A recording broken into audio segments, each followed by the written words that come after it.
So this is the Dobinson MRA three-way adjustable lift kit for the 3rd gen Tacoma. Simply put, it's incredible.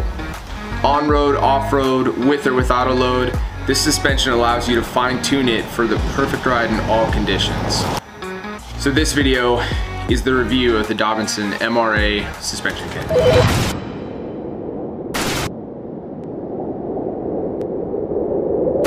Alright, so first let's go over some specs. The Dobinson MRAs are 2-inch shock bodies with remote reservoirs. They decided to go with 2-inch shock bodies because 2.5-inch were just unnecessary for the mid-size truck market. They found that with their tuning and what they were doing, the 2-inch shock body was perfect. It also is a 3-way adjustable shock like the name suggests, so you have low speed compression, high speed compression, and rebound with 10, 20, and 15 adjustments respectively. Super easy to adjust as well. There's big knobs for the compression, and there's a little dial for the rebound. All of them have detents in them so you can feel the clicks, and there's an audible click to them as well so you know where you're at in the settings. So first I want to talk about the on-road characteristics of this kit. I have mine set pretty soft for the most part. So for high and low speed compression, I have them both set at 5. I found that gives me a soft initial impact, but it stiffens up pretty quickly as soon as you start getting deeper into the travel. So on potholes and stuff like that, like kind of shallow bumps, if you will, small bumps on the road, it keeps the ride really comfortable. As soon as you hit a speed bump at like full speed or something like that, and you really get it traveling through the shock, it firms up and it gives you that support that you kind of need on the road. That's evident in a couple of different areas. One, when cornering, I don't feel like there's as much body roll as there was previously, but also under hard braking. With the 5100s, under heavy braking, the nose would dive really bad. And then on rebound, it would pop back up and the truck would kind of do this rocking thing for a bit before settling. With the Dobinsons under heavy braking, you feel that initial soft dive, but then it's almost like there's support for the front end of the truck lower or deeper into the travel of the shock that holds the front end up. So it feels a lot flatter under braking. And then once you've come to a stop, you dive a little bit and it just settles. There's no rocking at all. It's just boom. It's fantastic. It's a world of difference. And with extra weight, the story is pretty much the same. With the rooftop tent on the bed of the truck, that changes your center of gravity. You have a lot of weight way up top on the vehicle. And with the 5100s, really nothing I can do about it because they're not adjustable shocks. So you really felt the weight of the tent when it was on the truck, especially off-road. I took a while to get used to off-roading with the tent on there. But with the MRRs, I haven't actually needed to adjust them because even with the added weight, I've found it to still support that weight really well. But if need be, you can always adjust the compression settings to be a little bit firmer and hold that weight up. So next I want to cover forest roads. Where I drive, there's a lot of potholes and a lot of washboard roads. And washboards are awful. I hate every time I come across a washboarded section of the trail.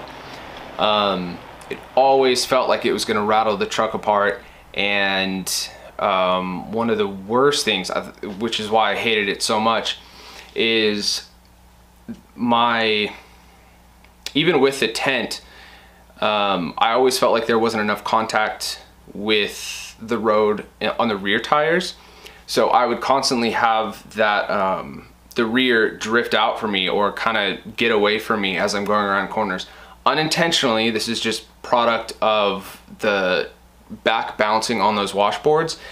So if you don't have contact, it's not going to track and it ends up going sideways. With the MRRs, I have way more contact with the road because it responds to that a whole lot better. So I haven't had that same issue of the truck drifting kind of off the path that I'm on, right? I haven't lost the rear end because the MRRs are just tuned so well. and they handle that terrain really well. I also haven't had issue just bombing over them or with potholes. After coming up on some and not being able to dodge them a little bit too quickly, I'm not really like gripping the steering wheel and grimacing anymore because it doesn't hurt that bad. It really soaks them up really well. It's not this, I mean, it's uncomfortable, it's a pothole, right? But it's not the incredibly harsh, jarring, back-breaking experience that it was prior. Lastly, we're gonna cover off-roading. One of my favorite places to go is Tahoe. It is designed specifically for you to take your truck out and just test it out in a fairly safe and controlled environment. I love Tahoe. The Dobinson kit has made my time at Tahoe even more enjoyable. I have more travel for the wheels due to the longer shaft length and the upper control arms. So I have, which translate to more articulation and tires maintaining contact with the ground more. So while a goal of mine is to always hang a wheel or be three-wheeling at some point when I go off-roading, I found that it happened less frequently with this kit than with the 5100s, and that's simply because my articulation was better. The suspension is built for it and allowed specifically the rear to droop a little bit more. Perfect example of this is there's a mobile section that I've done many times with the 5100 kit and then with the Dobinson kit. With the Bilsteins, with the 5100s, I always used a rear locker and no traction control. And I got through it with no slipping, but you could tell the rear locker was doing some heavy lifting because there was a lot of three-wheel action. With this kit, I can go through that same section without the rear locker and no traction control, and it handles it perfectly with little to no slip. I've done it twice with the Dobinsons, and each time I've just straight through it, no problem. So that goes to show you I'm maintaining contact with the ground more in critical areas where that traction needs to be put down. Better on-road performance, better off-road performance. It handles loads way better. It has more articulation, more flex, more travel, and it's way more comfortable. In my opinion, this wins in almost every single category. This is an amazing kit, especially for the price, because it's a little under what you would pay for like a Kings or a Fox or something like that. So if you were in the market for a new kit and you have the means to do so, I would strongly encourage you to look at this kit closely.